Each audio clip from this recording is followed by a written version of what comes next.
This is Ronmower along with Magus X1, and we got through watching Survivor Series. Magus' first time probably watching wrestling in the wild because you don't keep up I with the current product, do you?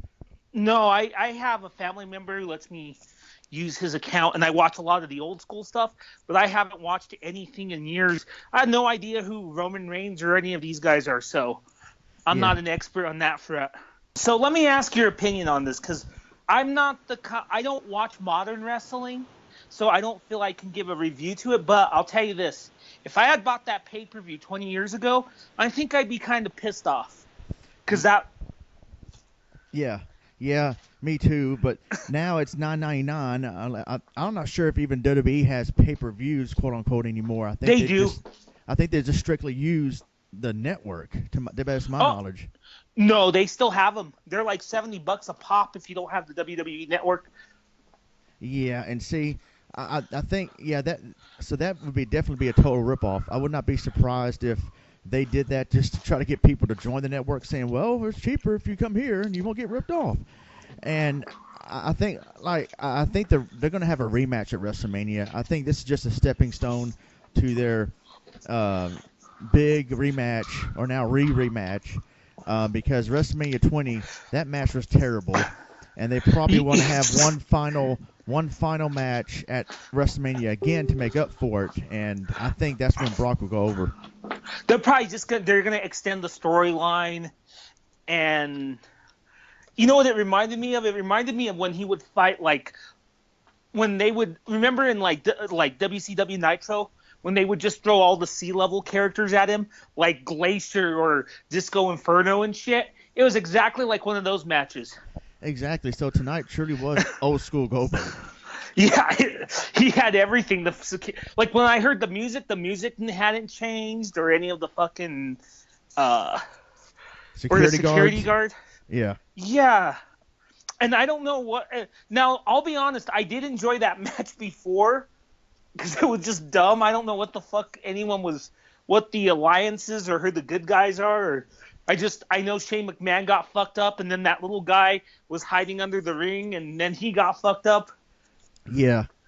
Yeah, that was pretty cool. And I know you haven't kept track of wrestling in years, but yeah, that was a pretty good match. Pretty much all of them were pretty good except Roman Reigns. I don't really care. I think he's okay, but I don't care much about him. And the big buff dude Braun Strowman is terrible, but he looks like a killer. And I thought he was like. He reminded me of the Big Show or Andre or something old school in a way, but you're saying he's not of that caliber? yeah, no, Okay. he's not. He's not. He's just been he's kind of like almost like the Goldberg of today, just squashing people, including that little guy. They have a history. That's why he grabbed him by the foot and caused him to get eliminated. They have a history, and yeah, I was thinking of James Ellsworth. Like he has no chin, and so will Shawn Michaels be able to put sweet chin music on him if he has no chin? But Oh shit. yeah, but a lot of those people like AJ Styles and Kevin Owens, the bearded guy, the guy looks like he's out of shape because he has a gut, but he's not. He's actually freaking good. There's the brand split again where Raw has their champion, which is Kevin Owens, and then SmackDown has their champion, which is AJ See, Styles. I don't understand that either. I don't know. I didn't know. Do you See, I'm a remember? complete noob. Like, did you watch it around 2002, 2003? I stopped watching around 2001 Okay, see, when around the time WC. I remember the last Nitro when they did that. The last Nitro and the last Raw were kind of co-aired because they had bought WCW. yeah. Yeah, that's when about the time I gave up. Yeah, and after the that invasion angle was over in November, Survivor Series 2001, around the spring of 2002, they did a brand split where wrestlers would get drafted to a certain show, whether it be SmackDown or Raw. They did that for years. They just brought it back this past summer, I think.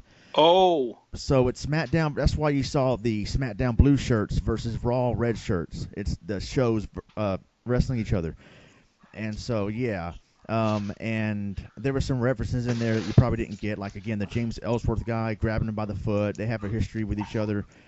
And then, the Shield. I have no idea who that is. The Wyatt family. I have no idea who that is. yeah.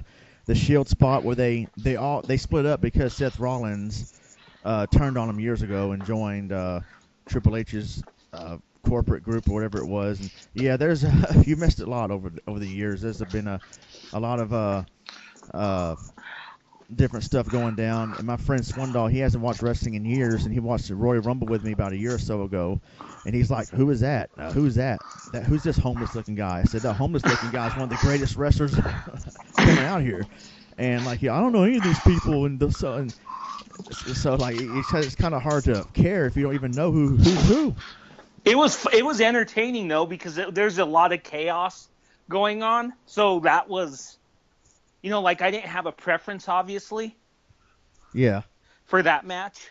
Yeah. But it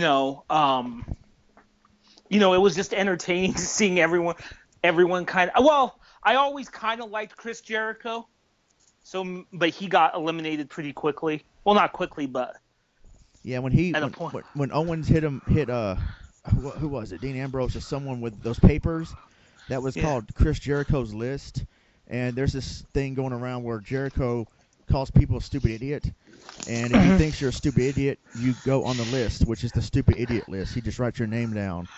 And so that's kind of like a funny running storyline.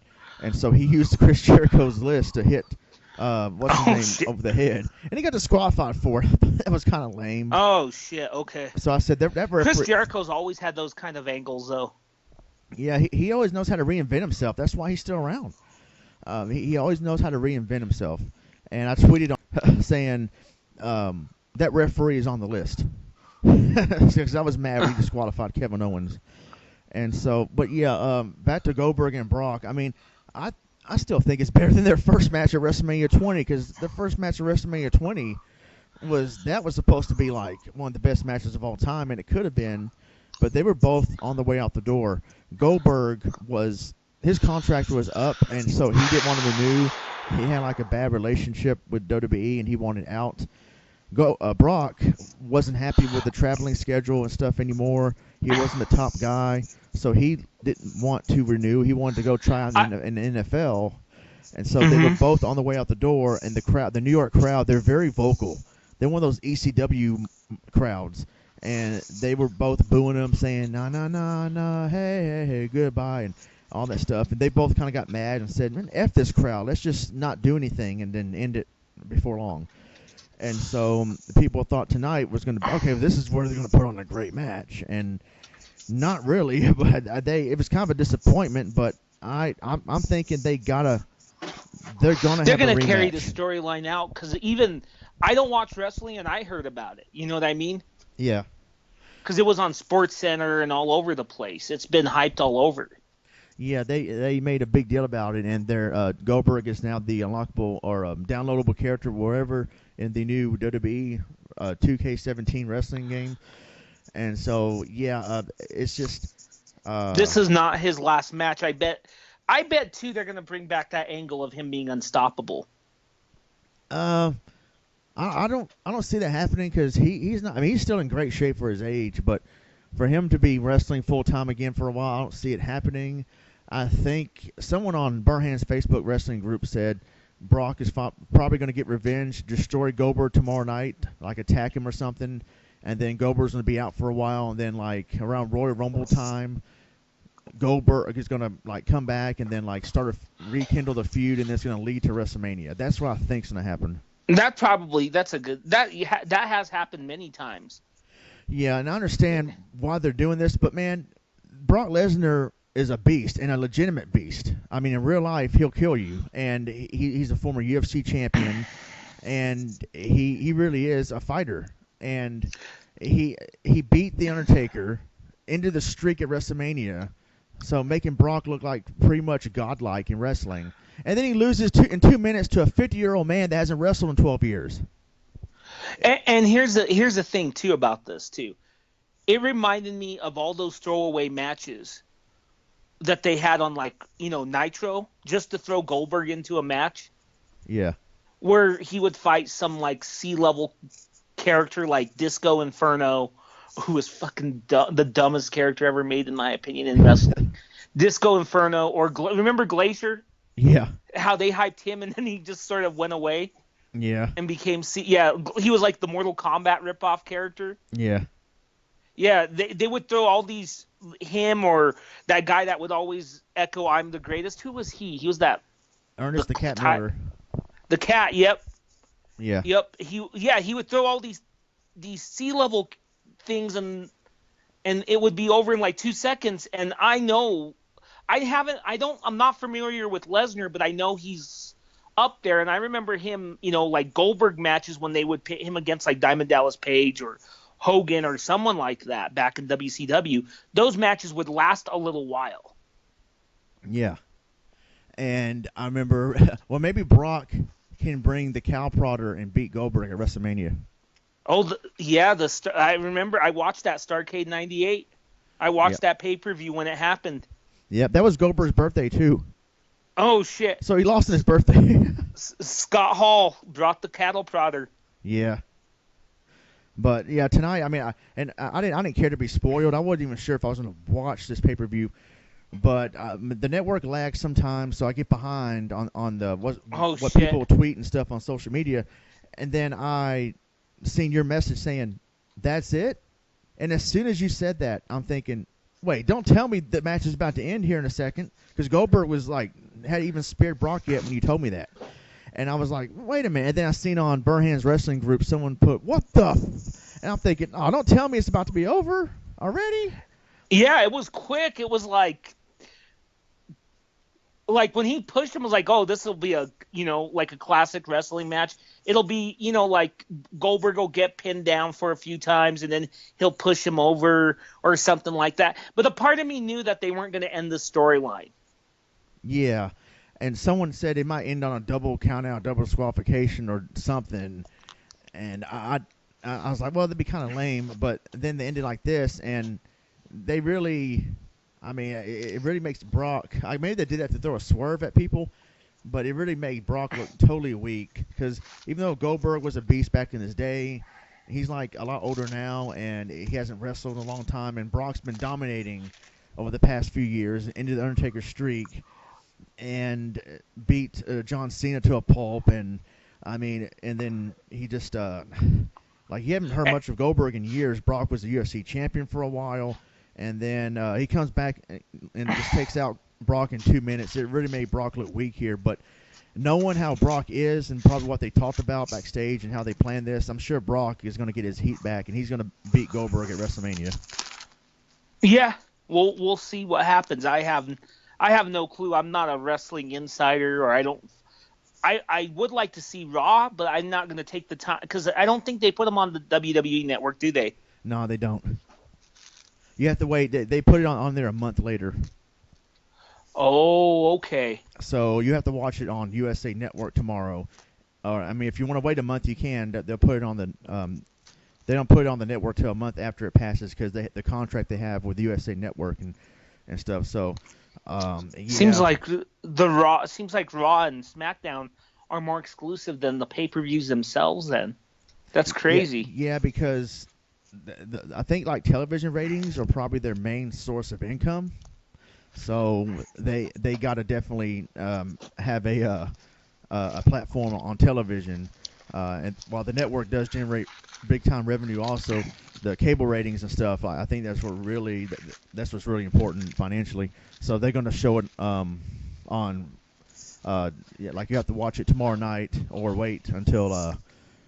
It comes down the network a month later, or maybe find some clips on YouTube. I'm sure someone will upload it before WWE takes it down.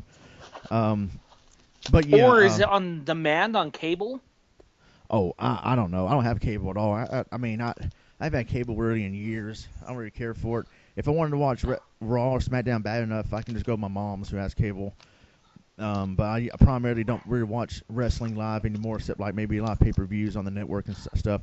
I will be going to TLC in 2 weeks in Dallas, so that'd be cool because someone got me a ticket for my birthday. Oh, nice. And so I'll be there. I'll be back in Dallas again. I was there in April for WrestleMania, and that was cool. So how do you follow the storylines then? Just online and shit? Yeah, or online. What? Wrestling MMA Revolution, Burnham's Wrestling Group, and Twitter and Facebook. Yeah, and PWInsider.com. That's how I mainly follow what's going on these days. So his group. So do you? So the wrestling world's probably exploding at the moment. Oh yeah, Burnham's wrestling group has been blowing up, especially after the Goldberg Brock Lesnar ending. And so I said it's still better than their first match. That that first match though that I watched, I don't think that was the first match of the night, right? No, The the first match of SmackDown. the night was it was the women's SmackDown versus Raw team, I think. Oh, okay, I missed that. Yeah, Ric Flair's daughter was the team captain of Raw. I mean, this is how much stuff has passed since you watched it. Ric Flair's daughter is wrestling now. Oh shit. Yeah, and Snoop Dogg's cousin also. What? Yeah, Okay. yeah, yeah. So yeah, that's definitely a lot's happened since you last watched it. And but yeah, so Is the Undertaker still around? he just returned this past Tuesday on SmackDown. It was the 900th episode, and he says he's back, and I'm like, okay, I love the Undertaker, but he's too old to be back full time. What does he mean he's back? He usually wrestles once a year, and that's WrestleMania. So what does he mean by he's back? I don't know. He did say WrestleMania would no longer define him, and that he is back. It sounds like he's going to be on a regular schedule again. Maybe he's going to be on a regular schedule until WrestleMania 33, which he could wrestle John Cena. There are rumors that he could wrestle John Cena at WrestleMania. I thought John Cena was gone. He was. I think he's kind of part-time now, but he's still around. He was supposed to wrestle Undertaker this past WrestleMania, but John Cena got injured, and so it was Shane McMahon instead. What? Okay. Yeah. But it was a cool spot that Shane McMahon did, though, jumping off the top of the Hell in a Cell, shades of Mick Foley, except Mick Foley got thrown off. But, yeah, so I think The Undertaker and John Cena are going to have a program going on real soon. But, yeah, my final thoughts on the Brock Lesnar versus Goldberg. I mean, it's a pay-per-view, and like you said, some people are still paying $70 or whatever the price is for the actual pay-per-view, and then those tickets I think were primarily sold because of Goldberg and Lesnar. They, I want to see these two wrestle again. I don't think anybody expected anything spectacular like match of the year, but the build-up and the hype between these two, people expected more out of it, and all you got is a 2-minute squash match. And so financially it was not good, not cool, and like kind of a ripoff. But hopefully they make up for it at WrestleMania 33. What are your final thoughts? Well, again, I'm a wrestling noob to modern day shit. I do watch the WWE Network, but I watch a lot of old shit. I don't watch anything. I don't even watch any of their shows. I just watch old Raws or old Nitros. So don't take anything I say, because I honestly, Ronnie, you know this. I believe in trying not to talk about things that I don't know about, or if I know a little bit, just kind of keep in context. So the match was old school Goldberg, and if I'll say it this way, if I had paid for this pay-per-view, I'd be kind of pissed off. I would be pissed. Yeah, I would too. That's one of the reasons why I'm glad I got the network. Yeah, I don't. Yeah, yeah. I'm. Someone's letting me use it, so. Yeah, and I mainly have the network for old school stuff too. I mean, I've been binge watching episodes of Nitro from 1998. Because I've been watching from they have all the episodes of Nitro now, and I'm at like July '98 right now when when the Wolfpack was around. So that's good stuff. And so. And then you're gonna hit October when they tried to bring back the Ultimate Warrior. Remember that? Yeah, and that was that ended up being fail. It definitely wasn't as great as their first meeting, Hogan and Warrior. But especially the botch with the fire. But yeah, I'm approaching that, and yeah, and also Goldberg and DDP, that was pretty good. So I'll be seeing that again. Yeah, that was a good match. I remember that. And then there was the 50-man battle, and Kevin Nash won, and it led to the infamous cattle prodder, then the poke of doom. So yeah, and it was like summer '99, spring summer '99 when WCW went downhill from there. So that's around the time I'm going to stop watching because it was pretty bad at that point. It gets sad and depressing, and that's when WWF ruled the wrestling world, and WCW eventually went out of business. But yeah, so that is it. They, go ahead. They just didn't know what to do with the NWO. They had no endpoint for that angle. Yeah, it died a quiet death. Is what happened. It's Yeah. pretty sad because they overused it or they went with it too long, and yeah. Everyone joined at one point or the other, and people who were against it, like when Macho Man joined, that's when I was like, "What?" Well, he joined the Wolfpack faction, which ended up being the face faction, and the NWO Black and White was the heel faction. And so I loved the Wolfpack. When Sting joined, it shocked me too, but it was like, well, it's the Wolfpack, not the NWO Hollywood Black and White. Right. So I thought it was great when Sting and Macho Man joined. And then they both like got injured or something, left a while, and then shortly after that, the finger poke of doom happened. But yeah, That was the beginning of the end. yeah, really. All right, so that is it. We're out here. Thank you, Magus, for joining this impromptu Brock Lesnar versus Goldberg podcast. So we will see you guys later on Ronmower. And for Magus, we're out of here. God bless and take care.